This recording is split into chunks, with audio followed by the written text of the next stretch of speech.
He started out as a villain, but now is a fan favorite.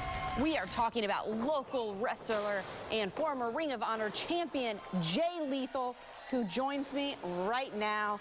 Jay, I am glad we are not meeting in the ring, and I want to say I asked for volunteers to come down here so you could show some signature moves. No one said they would. Well, first of all, Natalie, I started out as a villain, but be careful because that bad boy still lives inside me. It's inside of everyone, I found out.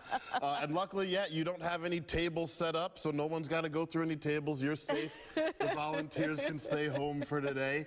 But yeah, now I'm a fan favorite, and I like being cheered. I like being the good guy. I like people looking up to me.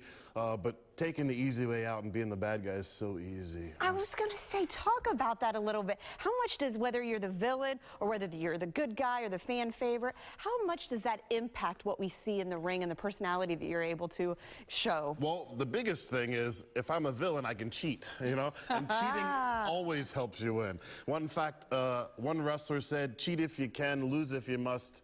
Actually, win if you can, lose if you must, but always cheat and never get caught. So cheating is always fun. So being the bad guy, you know, everybody gets to boo you. I grew up as a wrestling fan. I loved Ric Flair, and he was the ultimate bad guy. So it's always cool sometimes to do what you remember as a kid, but it's not always the right way, you know what I mean? Well, you know, take me back. Let's go back to get at this, because I mean, the world of wrestling, everything, I mean, it's such a competitive world. And there's, I think, a lot of little guys, little girls out there that would love to be a part of something like that, but you've accomplished it and set records. How have you been able to do it? Take us back if you have any advice. Well, funny you mentioned it, the little guys out there watching who would love to do it. It's easier to send this positive message if you're the fan favorite, and a little harder if you're the villain taking the easy roads out. You know what I mean? It's hard to tell them, oh, well, you should do this and stay on the right track. Oh, but you're not doing that. You know what I mean? So that makes it a little tougher. But I grew up a wrestling fan. I loved wrestling my whole life. My parents had 6 children, 4 boys and 2 girls. All of us wrestling fans. I remember getting in trouble plenty of times. Wrestling around in my bedroom with my brother. I bet. Because I loved wrestling. I loved everything about it.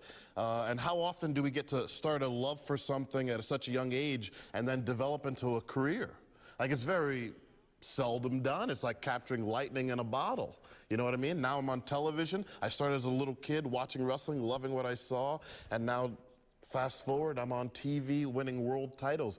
I mean, I was the Ring of Honor world champion for a record-breaking 427 days. I held the Ring of Honor Television Championship and the Ring of Honor World Championship. Now, to help you understand what that means, that's like being the president and the vice president at the same exact time. It's never before done. It's never been done, and it'll probably never be done again.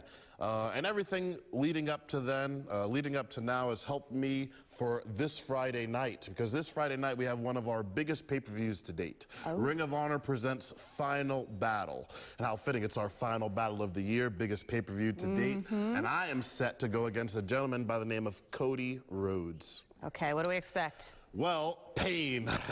Say, what's the scouting report? Okay, so here's the cool part. I fashioned myself as the greatest first-generation wrestler. That is my nickname, which is just another way of saying I'm the greatest wrestler. I was gonna say, let's leave that first-generation part out, right? Come on, Jay. Right, now Cody Rhodes, he's a great second-generation wrestler. Cody Rhodes' father was Dusty Rhodes.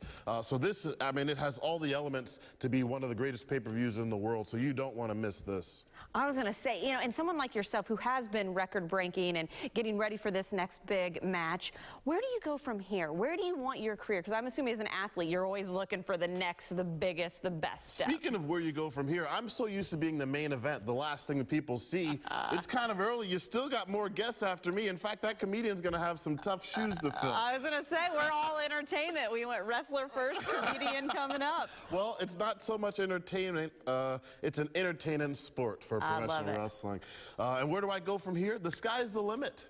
The sky's the limit. I think the next thing after I defeat Cody Rhodes at Final Battle, which is this Friday, live on pay-per-view, 9 p.m. Eastern, which is also available on every cable and satellite provider. And if you don't have that, it's also available on the Fight TV app, and Fight TV is spelled F-I-T-E. Yeah, that's how I spell it anyway. No. Hey, I love the competitive nature. I love getting to know you a little bit and your personality, so thanks for coming on. Good luck. Wish you the best. Next world champion right here. Now. There we go. He doesn't need any good luck, it sounds like.